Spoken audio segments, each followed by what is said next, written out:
Hello audience. Just पिछले video में अपन discuss कर रहे थे सेक्शन 194 के बारे में। सेक्शन 194 में अपन अधिभोग प्रमाण पत्र के बारे में चर्चा कर रहे थे। अभी इस अधिभोग प्रमाण पत्र के आगे की चर्चा अपन इस वीडियो में करेंगे।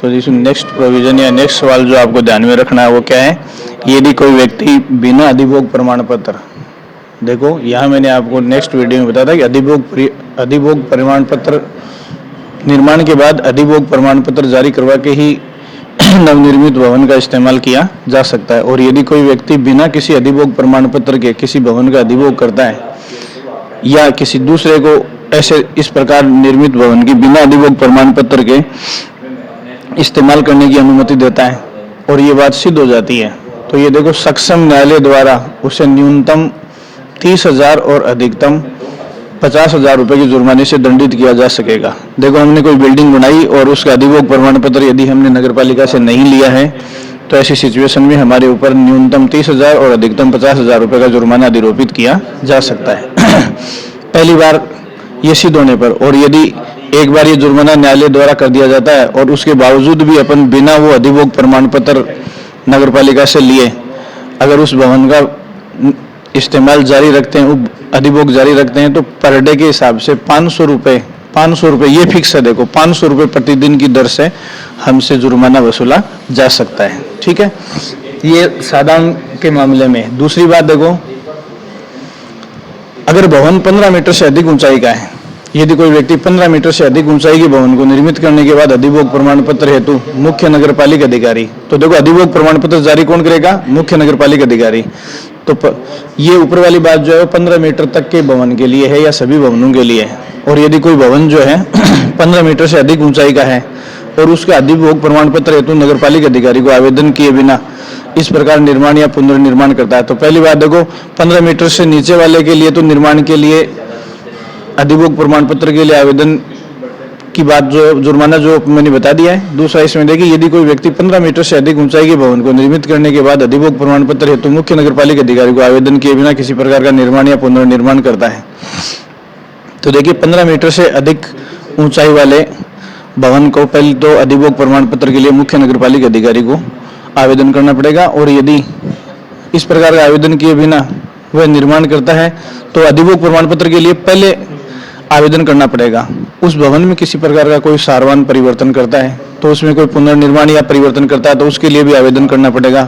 फिर भवन की किसी बहिर्गत जैसे सीढ़ी या खुरा आगे से मतलब पार्किंग के लिए खुरा वगैरह बनाना है, भवन के किसी परिगत भाग का निर्माण या पुनर्निर्माण करता है, सेटबैक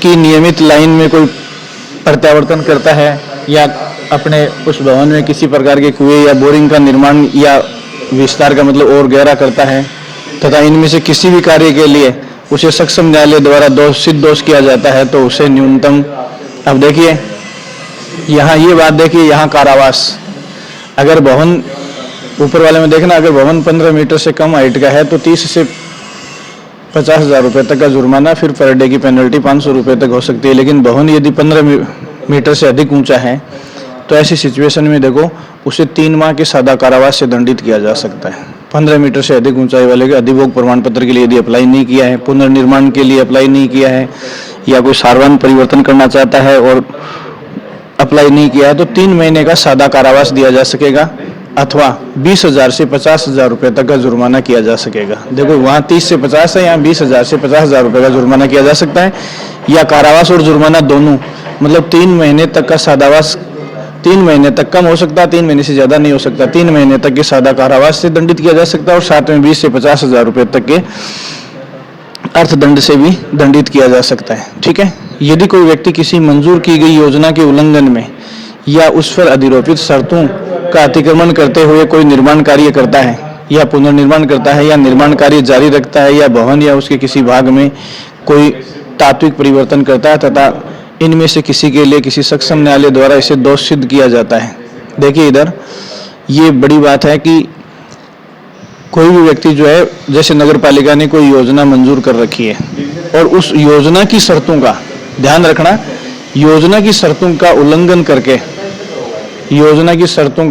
करके कोई व्यक्ति क्या क्या काम करता है, कोई निर्माण करता है या पुनर्निर्माण करता है, निर्माण कार्य को जारी रखता है, या भवन के किसी भाग में किसी प्रकार का कोई तात्विक परिवर्तन करता है, और इनमें से कोई भी कार्य किसी योजना की शर्तों के विरुद्ध किसी व्यक्ति द्वारा की गई ये साबित हो जाता है, तो देखिए इसमें क्या है, सक्षम न्यायालय द्वारा उसे सिद्ध दोष पाया जाता है तो क्या किया जा सकता है।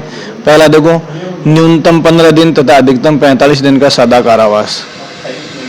देखो अगर क्या हो सकता है, इसमें किसी मंजूर योजना के विरुद्ध कोई कार्य किया जाता है, मंजूर की गई योजना के विरुद्ध कोई कार्य किया जाता है तो 15 से 45 दिन तक का कारावास, या 10,000 से लेकर 20,000 रुपए तक का जुर्माना। तो अकेला कारावास हो सकता है इस अवधि का, अकेला जुर्माना हो सकता है, या ये जुर्माना और कारावास दोनों एक साथ हो सकते हैं।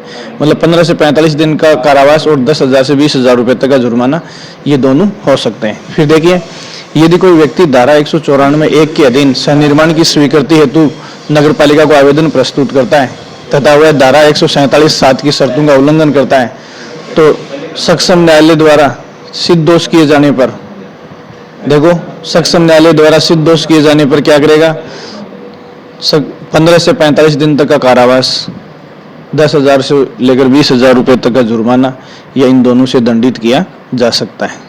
ये दोनों बातें आपको एक साथ ध्यान में रखनी है। नेक्स्ट, इस बात को एक्सप्लेन करने के लिए नीचे एक नोट दिया गया है।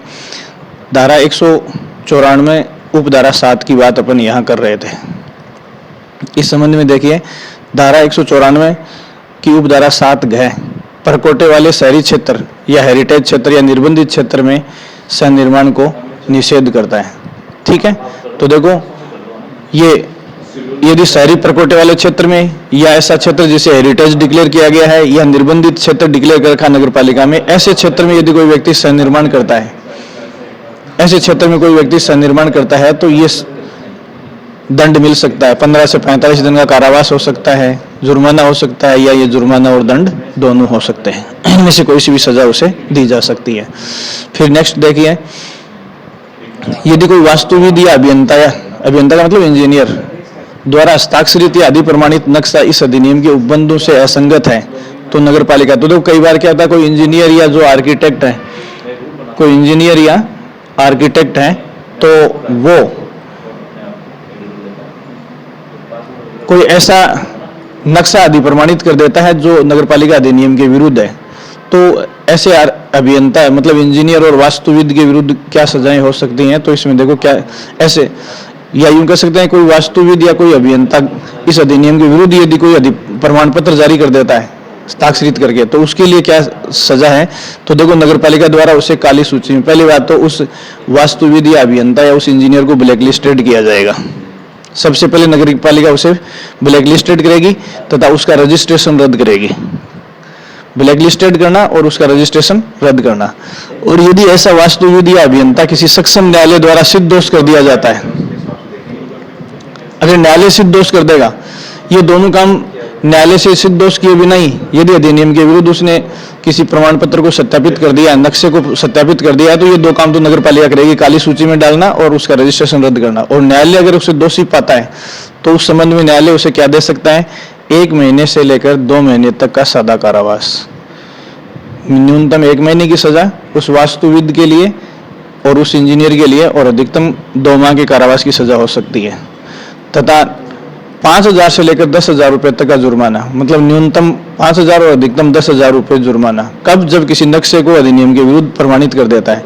और यह ऐसा भी हो सकता है कि ये जेल की सजा भी हो जाए और ये आर्थिक जुर्माना भी हो जाए, दोनों सजाएं भी उसे मिल सकती हैं। फिर देखिए, यदि कोई व्यक्ति नगर पालिका से इस धारा में सह निर्माण की अनुज्ञा लेने के लिए किसी प्रकार गढ़े हुए कूटरचित मिथ्या झूठे दस्तावेज आदि प्रस्तुत करता है या मिथ्या कथन करता है या शपथ पत्र में कोई तात्विक तथ्य को छिपाता है, तो उसे इन कार्यों के लिए अभियोजित किया जा सकेगा। देखो यहाँ देखिए, कोई व्यक्ति नगर पालिका से निर्माण की अनुमति लेने के लिए जो कागज चाहिए, जो डॉक्यूमेंट निर्माण की परमिशन के लिए चाहिए, और उनमें किसी प्रकार का गलत या कूटरचित दस्तावेज या झूठा दस्तावेज प्रस्तुत कर देता है या गलत कथन कर देता है उस फॉर्म में, या शपथ पत्र में कोई किसी तथ्य को छुपा लेता है, तो पहली बात तो उसे अभियोजित किया जाएगा, मतलब उसके विरुद्ध आपराधिक मुकदमा दर्ज किया जाएगा।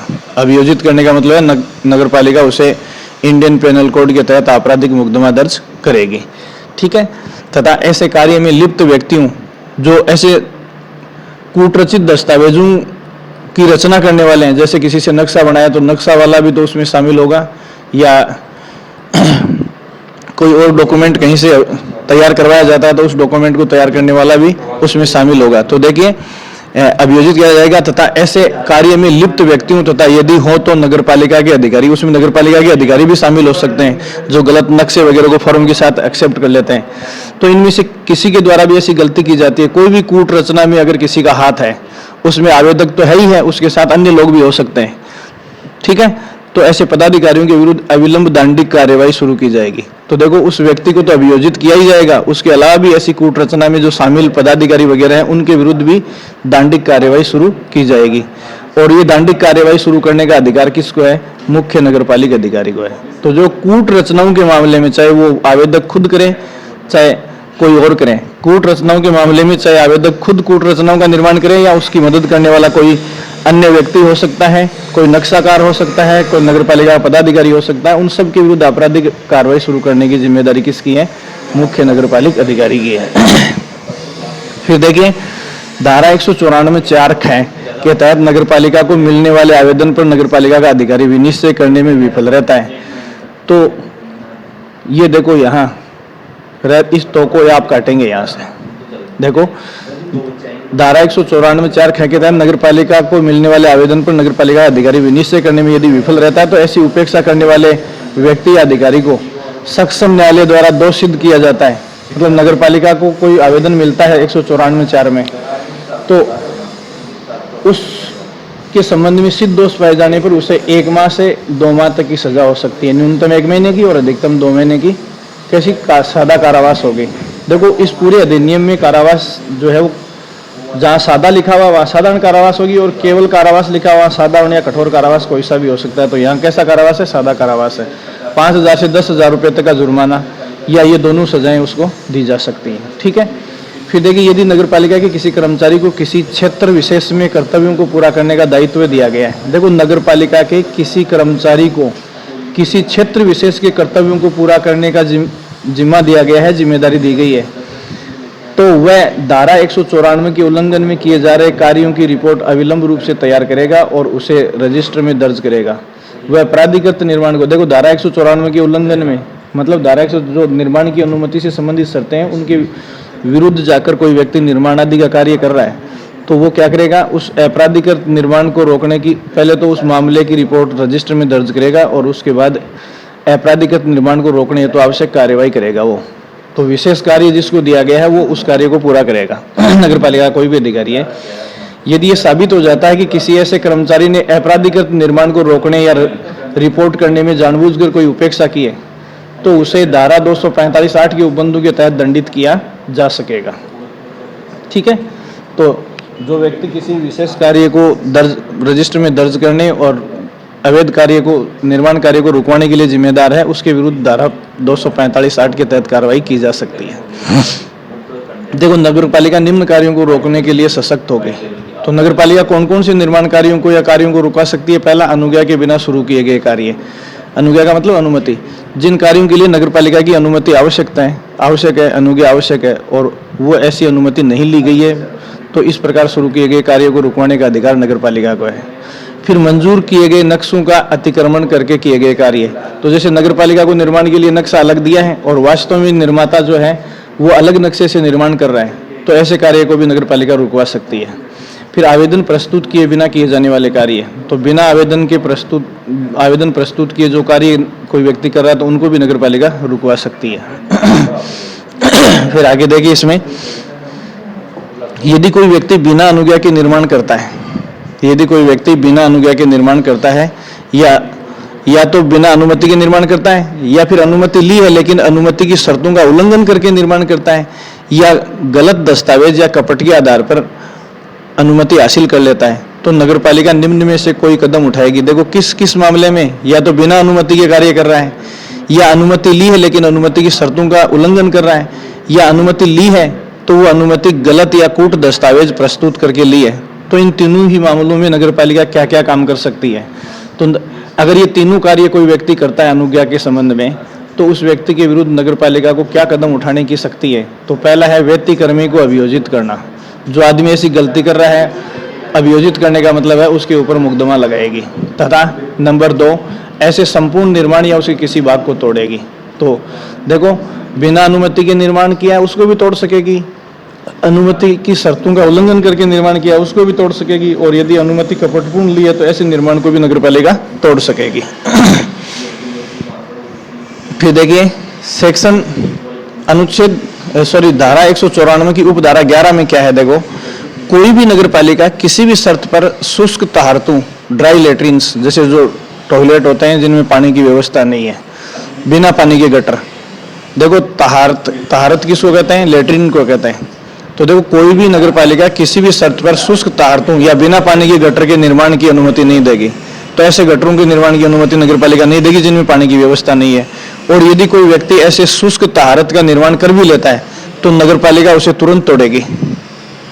नगरपालिका की जिम्मेदारी है कि उसे तुरंत तोड़ा जाए, क्योंकि इससे स्वच्छता के विरुद्ध या पर्यावरण के विरुद्ध खतरा उत्पन्न हो सकता है। दूसरा है 194 की उपधारा 12 में जो बात कही गई है वो क्या है? इसमें जो बात कही गई है वो है, अगर नगरपालिका या नगरपालिका की किसी समिति या किसी विहित प्राधिकारी के आदेश से कोई व्यक्ति व्यथित है तो उस आदेश की तारीख से 30 दिन के भीतर उस आदेश के विरुद्ध अपील की जा सकती है। तो ये 194 में जो भी नगरपालिका द्वारा कार्य किए जाते हैं या नगरपालिका के किसी भी आदेश या एक्टिविटी से कोई व्यक्ति पीड़ित है तो व्यक्ति ऐसे आदेश की तारीख से 194 में कोई भी आदेश नगरपालिका जारी करती है और उससे कोई व्यक्ति व्यथित है तो आदेश की तारीख से 30 दिन तक किसके विरुद्ध अपील कर सकती है? पहला, या तो राज्य सरकार के विरुद्ध अपील कर सकती है या राज्य सरकार के द्वारा प्राधिकृत किसी अधिकारी को कर सकती है, किसी प्राधिकारी को कर सकती है। बैग में फिर धारा 194 क्या में कुछ प्रावधान किए गए हैं।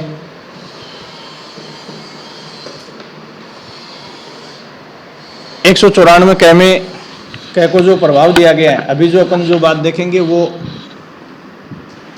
13 मार्च 2020 से शुरू किया गया है, या ये जो प्रावधान अपन पढ़ रहे हैं ये मूल संविधान में नहीं था। ठीक है, तो ये जो अभी प्रावधान अपन पढ़ेंगे, पहली बात तो ये अमेंडमेंट जो है, ये अमेंडमेंट कब से है? 13 मार्च 2020 से है। इसका मतलब ये है कि नगरपालिका मूल अधिनियम में ये व्यवस्था नहीं थी। ठीक है, अब देखो 194 कै में क्या जोड़ा गया है। 194 कै में ये प्रावधान किया गया है 2020 से कि कुछ क्षेत्रों में अनुज्ञा के बिना भवन सन्निर्माण प्रतिषिद्ध करने की राज्य सरकार की शक्ति। देखो, कुछ क्षेत्रों में अनुज्ञा के बिना भवन सन्निर्माण करने की निर्माण प्रतिषिद्ध करने की राज्य सरकार की शक्ति। देखो, यहाँ अभी तक अपन जो प्रावधान पढ़ रहे थे वो सारे किसके नियंत्रण में थे? नगरपालिका के। तो मैंने अभी ऊपर ये बताया 194 में एक प्रावधान ये बताया था कि नगरपालिका अपने सामान्य आदेशों में या सामान्य नियमों में ये कर सकती है कि एक लिमिट तक के जो आवासीय भवन है उनको बिना अनुमति के निर्मित करवाया जा सकता है, केवल निर्माण का जो चार्ज है वो नक्शे के साथ जमा करवा के। लेकिन यहाँ इसमें 194 कै में देखिए, 194 कै में ये प्रावधान है कि कुछ क्षेत्र ऐसे हैं जिनमें अनुज्ञा के बिना भवन सन्निर्माण पूर्णतया बंद है, मतलब बिना अनुमति के किसी भी प्रकार का भवन निर्मित नहीं किया जाएगा। और 194 कै की जो ये शक्ति है वो किसको है? राज्य सरकार को है। अभी तक अपन जो भवन निर्माण पर प्रतिबंध की शक्तियां पढ़ रहे थे वो किसकी पढ़ रहे थे? नगरपालिका की। और 194 कै में ये शक्ति जो है किसको दी गई है? राज्य सरकार को। कब से दी गई है? 13 मार्च 2020 से। देखो क्या है इसमें, राज्य सरकार ऐसा कब कर सकती है, या किसी विशेष क्षेत्र में भवन निर्माण पर प्रतिबंध बिना अनुमति के प्रतिबंध कब लगा सकती है? तो इसमें पहला प्रावधान देखिए, राज्य सरकार या उसके द्वारा प्राधिकृत कोई अधिकारी, या तो राज्य सरकार या उसके द्वारा अधिकृत कोई प्राधिकारी लोकहित में राजपत्र में अधिसूचना प्रकाशित करके नगरपालिका के किसी विशेष क्षेत्र में भवन सन्निर्माण को प्रतिषिद्ध कर सकेगी। तो देखो, गजट में नोटिफाई करके राज्य सरकार नगरपालिका के किसी क्षेत्र में भवन निर्माण पर प्रतिबंध लगा सकती है, निषेधित कर सकती है। लेकिन उन क्षेत्रों में जिन भवन सन्निर्माणों की अनुमति राज्य सरकार पहले ही दे चुकी है उन पर ऐसी अधिसूचना प्रभावी नहीं होगी। तो देखो, प्रतिष्ठित क्षेत्रों में यदि राज्य सरकार पहले भवन निर्माण की अनुमति दे चुकी है और इस प्रकार या तो भवन बन गए हैं या बन रहे हैं, तो उनको राज्य सरकार के आदेश के अधीन नहीं माना जाएगा। कहने का मतलब ऐसे निर्माण को अवैध नहीं माना जाएगा। अर्थात ऐसे प्रकाशन से पूर्व राज्य सरकार या नगर पालिका किसी अधिसूचना द्वारा किसी स्थान को भवन स्थान के रूप में अलग कर चुकी है या उस पर ऐसी अधिसूचना का असर नहीं पड़ेगा। अर्थात पहले से अगर अनुमति दी गई है तो राज्य सरकार उसको नामंजूर नहीं कर सकती। तो यहाँ सीधी सी बात यह है कि लोक हित में राज्य सरकार नगरपालिका के किसी क्षेत्र में भवन निर्माण की अनुमति को निषेधित कर सकती है, लेकिन उन क्षेत्रों में यदि राज्य सरकार या नगरपालिका ने पहले से भवन निर्माण की अनुमति या मंजूरी दे दी है तो दी गई मंजूरी को नामंजूर नहीं किया जा सकता या रिवोकेट नहीं किया जा सकता। फिर अगला देखिए, इस प्रकार दी जाने वाली अनुज्ञा राज्य सरकार द्वारा विहित शर्तों के अधीन नियत की जाएगी। तो राज्य सरकार के नियमों के तहत ही ऐसे क्षेत्रों में अनुमति दी जा सकती है। फिर देखो, इस धारा में अधिरोपित शर्तों के प्रतिकूल यदि कोई भवन या भवनों का निर्माण करता है तथा उसे न्यायालय द्वारा सिद्ध कर दिया जाता है तो उसे 20,000 रुपये तक के जुर्माने से दंडित किया जा सकेगा। ये देखिए, देखो धारा 194 क की बात कर रहा हूं मैं यहाँ। 194 क में राज्य सरकार यदि किसी नगरपालिका के क्षेत्र में निर्माण को निषेधित कर देती है और फिर भी कोई व्यक्ति जबरदस्ती बिना अनुमति के इन क्षेत्रों में किसी प्रकार के भवन का निर्माण करता है तो उस पर 20,000 रुपये तक का जुर्माना लगाया जा सकता है। ठीक है, और इस जुर्माने के अलावा अगर राज्य सरकार चाहे तो उसके विरुद्ध या नियमों के विरुद्ध जो भवन बनाया गया है उसे तोड़ भी सकती है। देखो, तोड़ना जरूरी नहीं है, बन गया तो उसे राज्य सरकार द्वारा तोड़ा जा सकता है, लेकिन ये जो पेनल्टी है 20,000 रुपये तक के जुर्माने की, ये अवश्य लगेगी। तो ये इस प्रकार 194 के नीचे 194 ए या क जो है वो मार्च 2020 से जोड़ी गई धारा है। फिर नेक्स्ट सेक्शन जो है वो है धारा 195। इसमें निवासियों के संगम द्वारा अपार्टमेंट या कॉम्प्लेक्सों का रख रखाव। देखो, निवासियों के संगम जैसे सोसाइटी के जरिए जो कॉम्प्लेक्स या रेजिडेंस या बड़े जो अपार्टमेंट बनते हैं, उन अपार्टमेंट्स के रख रखाव के संबंध में या उनके मेंटेनेंस के संबंध में क्या प्रावधान है। तो देखो, यहाँ छोटी छोटी 2-3 चीजें हैं जिनको आपको देखना है। पहली जो बात है वो ये है कि भवन निर्माता या विकासकर्ता, देखो डेवलपर कोई एजेंसी हो सकती है, भवन निर्माता या कॉम्प्लेक्स की इकाइयों के स्वामी। तो इसमें देखो, कॉम्प्लेक्स की इकाइयों के स्वामी से तात्पर्य उन लोगों से जैसे ब्लूप्रिंट आता है। ब्लूप्रिंट आने के बाद में अपन बिल्डिंग के बनने से पहले, उस कॉम्प्लेक्स के बनने से पहले ही हम क्या कर लेते हैं, उनमें कोई फ्लैट वगैरह रजिस्टर्ड कर लेते हैं, तो उनके स्वामी बन जाते हैं बनने से पहले। तो कॉम्प्लेक्स इकाई का कोई स्वामी या डेवलपर या भवन निर्माता, ठीक है, का ये उत्तरदायित्व तो होगा कि जैसे ही कॉम्प्लेक्स अधिभोग के लिए तैयार हो, जैसे ही कॉम्प्लेक्स तैयार हो जाता है इस्तेमाल करने के लिए, तो वे उनके रख रखाव के लिए निवासियों का एक संगम स्थापित करेंगे। तो देखो, जितने भी अपार्टमेंट या रेजिडेंसीज बनती है वो बनकर जब इस्तेमाल करने के लिए तैयार हो जाती हैं, उसके बाद निवासियों का एक संगम स्थापित होगा। मतलब उस बिल्डिंग में जो लोग रह रहे हैं उनका एक एसोसिएशन या एक संगम बनेगा। ठीक है, तो कौन किन से मिलकर संगम बनेगा, उस अपार्टमेंट में या उस रेजिडेंसी में या उस कॉम्प्लेक्स में रहने वाले लोगों से। इसके अलावा भवन निर्माता के निम्न दायित्व होंगे। एक तो निवासियों का संगम बनेगा और संबंध में भवन निर्माता जिसने इस कॉम्प्लेक्स को बनाया है उस निर्माता की क्या जिम्मेदारी है। तो देखो, पहली बात तो सन्निर्माण की अनुमति या अनुज्ञा के लिए आवेदन करते समय स्वामियों और निवासियों को पार्किंग स्थान सहित सामान्य सुविधाओं की जानकारी देगा। तो देखो, जो रेजिडेंस या कॉम्प्लेक्स बन रहे हैं उनमें सामान्य सुविधाओं की जानकारी देने की जिम्मेदारी किसकी है, ये जिम्मेदारी भवन निर्माता की है। ये निर्माण से पहले उन निवासियों को कौन कौन सी फैसिलिटी, पार्क वगैरह की, हॉस्पिटल की या किसी प्रकार के पानी की व्यवस्था वगैरह है, क्या क्या सुविधाएं दी जाएंगी, उनकी जानकारी जो लोग वहाँ इकाइयाँ ले रहे हैं, फ्लैट वगैरह ले रहे हैं, उनको दी जाएगी। दूसरा, कॉम्प्लेक्स के रख रखाव के लिए एक निकाय निधि का गठन करेगा। जो रेजिडेंसी बनी है उसका एक कोष होगा, उसका एक अकाउंट होगा, उसका गठन करने की जिम्मेदारी जो निर्माता है उस कॉम्प्लेक्स के निर्माता को ही क्या करना पड़ेगा, एक निकाय की निधि या फंड गठित करना पड़ेगा तथा ये निधि संगम का गठन होते ही उसे सौंप दी जाएगी। तो पहली बात तो ये जो निकाय की निधि या निकाय का जो फंड या कोष है या अकाउंट है, ये बनाने की जिम्मेदारी किसकी है? विकासकर्ता की। देखिए किसकी है? विकासकर्ता की। और ये कब बनाई जाएगी? निर्माण करने से पहले बनाई जाएगी। और जैसे ही वो कॉम्प्लेक्स फिटनेस की स्थिति में आ जाएगा या वो कॉम्प्लेक्स अधिभोग के लिए तैयार हो जाएगा, तो उसके तुरंत बाद में जो निवासियों से एक संगम बनाया जाएगा, उस संगम को निधि संगम का गठन होते ही उस संगम को, जो निवासियों का संगम है, उसको सौंप दी जाएगी, जो सोसाइटी है उसको सौंप दी जाएगी। तीसरा, वे दस्तावेज। अब देखो विकासकर्ता कौन कौन से दस्तावेज सौंपेंगे लोगों को? जो डेवलपर है, निर्माता है, निर्माता को कौन कौन से दस्तावेज देने पड़ेंगे उन लोगों को? तो पहला, अनुमोदित भवन निर्माण की योजना। तो उस कॉम्प्लेक्स को बनाने से पहले जो योजना का कागज बनाया था, दस्तावेज बनाया था, वो दस्तावेज, वो जो है निर्माण योजना की प्रति जो है वो संगम को सौंपेगा। देखो ये दस्तावेज किसको? उस सोसाइटी को या संगम को सौंपेंगे। कौन सा? एक तो वो योजना जिसके तहत उस कॉम्प्लेक्स को बनाया गया है, वो दस्तावेज सौंपे जाएंगे। दूसरा, कॉम्प्लेक्स के सन्निर्माण के लिए अनुज्ञा। उस कॉम्प्लेक्स को निर्मित करने के लिए नगरपालिका ने जिस डॉक्यूमेंट के माध्यम से अनुमति दी थी, वो डॉक्यूमेंट संगम को या उस सोसाइटी को सौंपना पड़ेगा। फिर लिफ्ट, जलप्रदाय, उपस्कर, जनरेटर तथा भवन में स्थापित किए गए अन्य उपकरणों की वारंटी दस्तावेज। तो उस बिल्डिंग में या उस कॉम्प्लेक्स में जो भी मार्केट से उपकरण खरीद के लगाए गए, उन सारे उपकरणों का यदि कोई वारंटी या गारंटी कार्ड है, तो वो वारंटी या गारंटी कार्ड भी किसको देना पड़ेगा? उस सोसाइटी को देना पड़ेगा। फिर यदि हो तो भूमि के स्वामी के साथ किए गए करार। यदि किसी दूसरे से जमीन खरीद कर वो कॉम्प्लेक्स तैयार किया गया है, तो उस भूमि के स्वामी के साथ जो एग्रीमेंट किया गया है, उस एग्रीमेंट का डॉक्यूमेंट भी निर्माता को किसको सौंपना पड़ेगा? संगम को या उस सोसाइटी को सौंपना पड़ेगा। फिर देखो, भवन में स्थापित किए गए मल वहन एवं जल प्रदाय के डिजाइन।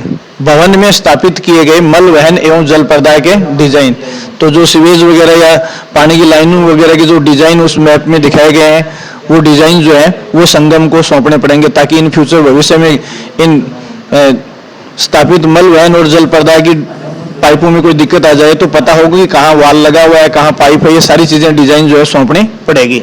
फिर देखिए नोट में क्या है, नगरपालिका तब तक पूर्णतः प्रमाण पत्र जारी नहीं करेगी जब तक कि उपयुक्त औपचारिकताएं भवन निर्माता या विकासकर्ता पूरी नहीं कर देता। मतलब ये सारे डॉक्यूमेंट जब तक किसको नहीं सौंपे जाएंगे, संगम को नहीं सौंपे जाएंगे, तब तक नगरपालिका क्या नहीं करेगी? ये इस बात का प्रमाण पत्र जारी नहीं करेगी कि कॉम्प्लेक्स का निर्माण पूर्ण हो गया है। कहने का मतलब ये सारी चीजें संगम या सोसाइटी को हैंडओवर करने के बाद ही नगरपालिका जो है वो निर्माण पूर्ण होने का सर्टिफिकेट प्रदान करेगी। ठीक है। फिर इस धारा के लिए क्या है, स्वामी कौन होगा? इस धारा में स्वामी वह व्यक्ति होगा जिसकी भूमि के ऊपर कॉम्प्लेक्स बना है, तथा साथ में वह व्यक्ति भी स्वामी होगा जिसने रजिस्ट्रीकृत उल्लेख द्वारा इस कॉम्प्लेक्स की किसी इकाई को क्रय कर लिया है।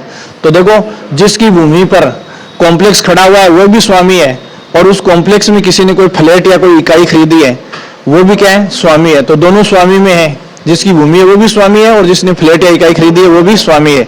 दूसरा, वहां का निवासी कौन है? तो वह व्यक्ति जो स्वामी या भवन निर्माता के साथ किसी भी रूप में उस कॉम्प्लेक्स की इकाई का अधिभोग कर रहा है। तो कहने का मतलब उस कॉम्प्लेक्स में जैसे किसी ने फ्लैट खरीदा है और खरीद के किसी और को किराए पर दे दिया, तो वो किराएदार भी क्या माना जाएगा? उस कॉम्प्लेक्स का निवासी माना जाएगा। ठीक है। नेक्स्ट आप देखिए, निवासियों का संगम का अर्थ क्या है? तो देखो, निवासियों के संगम का अर्थ किसी कॉम्प्लेक्स के स्वामियों और निवासियों का सुसंगत विधि के तहत उस रजिस्टर्ड संगम से होगा जिसे उस कॉम्प्लेक्स के रख रखाव के लिए स्थापित किया गया है। तो देखो, पहली बात तो निवासियों का संगम उस कॉम्प्लेक्स के रख रखाव के लिए गठित किया जाता है, और उसमें कौन कौन हो सकते हैं? उसमें स्वामी हो सकते हैं और उसमें निवासी हो सकते हैं। स्वामी का मतलब जमीन का मालिक हो सकता है, उसमें इकाइयां जिसने खरीदी है वो हो सकते हैं, और निवासी का मतलब किराएदार वगैरह भी हो सकते हैं। तो कहने का मतलब निवासियों के संगम में स्वामी हो सकता है, इकाई का मालिक हो सकता है, या वहां के वो किराएदार वगैरह भी हो सकते हैं। फिर इस चैप्टर में अगला जो सेक्शन है वो है सेक्शन 196। ये क्या है? अनुज्ञा और सन्निर्माण की विशिष्टताओं को प्रमुख रूप से प्रदर्शित किया जाना। तो देखो, अनुज्ञा मतलब अनुमति और निर्माण की जो विशिष्टताएं हैं उनको प्रमुख रूप से प्रदर्शित किया जाएगा। कहाँ? उस नगरपालिका क्षेत्र में निर्मित कॉम्प्लेक्स वगैरह में। तो देखिए, नगरपालिका क्षेत्र में सन्निर्माण करने वाला कोई भी व्यक्ति या अभिकरण एजेंसी निर्माण प्रारंभ करने से पहले उस निर्माण से संबंधित समस्त विशिष्टताओं, भवन स्थल पर प्रमुख स्थान आदि को किसी सुदृढ़ पदार्थ पर 4x4 फुट के आकार वाले बोर्ड पर प्रदर्शित करेगा, कागज या सादे कागज पर। ये देखो, मान लो कि ये कोई नई कॉलोनी कटी, इस बात को समझेंगे आप। तो उस कॉलोनी में अपन प्रवेश करते हैं तो एक होर्डिंग लगी होती है कि कॉलोनाइजर कौन है, कॉलोनी में जो प्लॉट कटे हैं वो किस किस साइज के हैं, कॉलोनी में पार्किंग की व्यवस्था कहाँ है, पार्क की व्यवस्था कहाँ है, पानी की टंकी की व्यवस्था कहाँ है, या औषधालय की व्यवस्था कहाँ है, रास्ते हैं वो कितनी चौड़ाई के हैं, प्लॉट की साइज क्या है।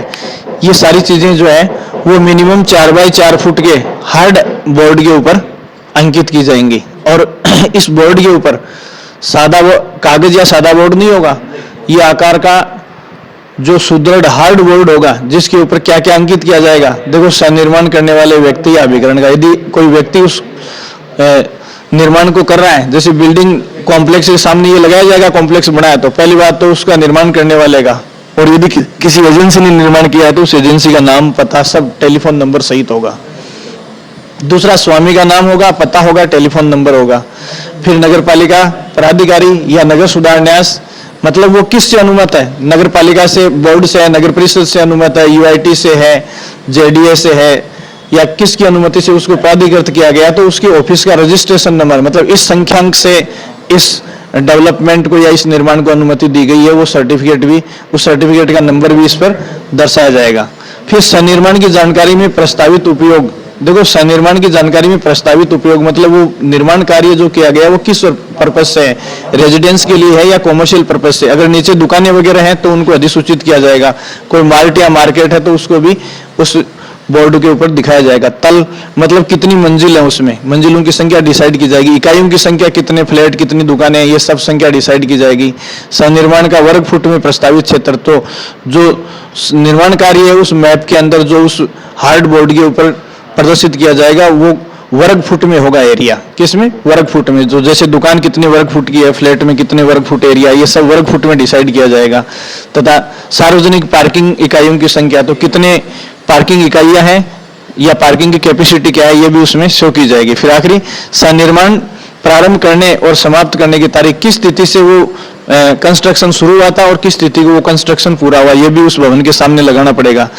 फिर भवन निर्माण की अनुज्ञा अगर आवश्यक नहीं है तो उस कारण को, यदि भवन के निर्माण की अनुमति नहीं ली गई है तो वहां उस बोर्ड के ऊपर ये कारण बताना पड़ेगा कि कौन सी वजह जिसकी वजह से निर्माण की अनुमति आवश्यक नहीं है। ठीक है।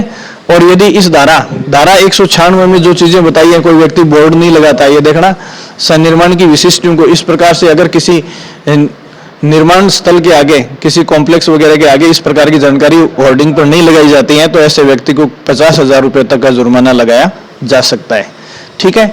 और ये जुर्माना किस पर लगेगा? ये जुर्माना उस व्यक्ति पर लगेगा जिसने, उस व्यक्ति के ऊपर लग सकता है और उस एजेंसी के ऊपर लग सकता है जिसने ऐसे निर्माण कार्य को पूरा किया है। इस प्रकार ये एक वीडियो और मैंने आपको बता दिया है जिसको आप 1 by 1 करके सेक्शन वाइज देखेंगे। Thank you so much.